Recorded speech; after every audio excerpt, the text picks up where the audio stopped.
So we're looking again here to find out how many moles of something substance is produced if we start with a certain number of moles, and we're going to use our balanced equation to figure that out, to set a ratio up.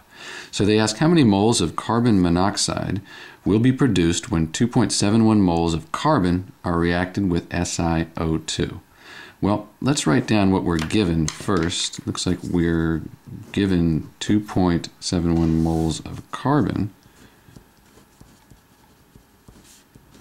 And we want to find how many moles of carbon monoxide. So some number moles of carbon monoxide, CO.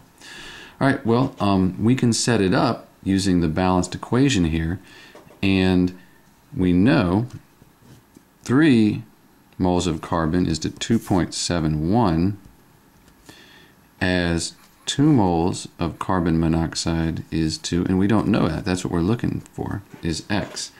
So if we set up the problem here, we can say 3 over 2.71 equals 2 over X. So let's multiply, cross multiply.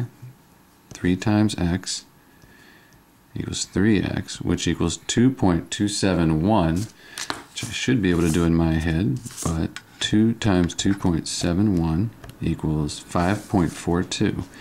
5.42. And then we can divide both sides by 3 to get X all by itself. So 5.42 divided by 3 equals 1.80666. So let's say 1.81. X equals 1.81. Problem is, I've kind of forgot what I'm looking for here.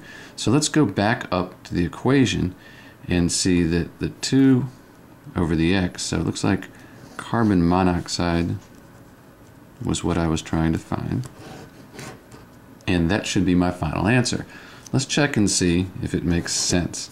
If I go from 3 moles to 2 moles, it's not getting cut in half, but it's getting smaller.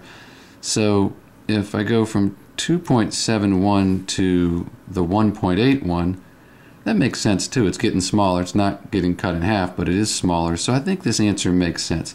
The key here is to identify what you're given, what you want to find, and then you can set your ratio up right on the balanced equation, cross multiply, and solve for X. But make sure your answer makes sense so you can catch any errors.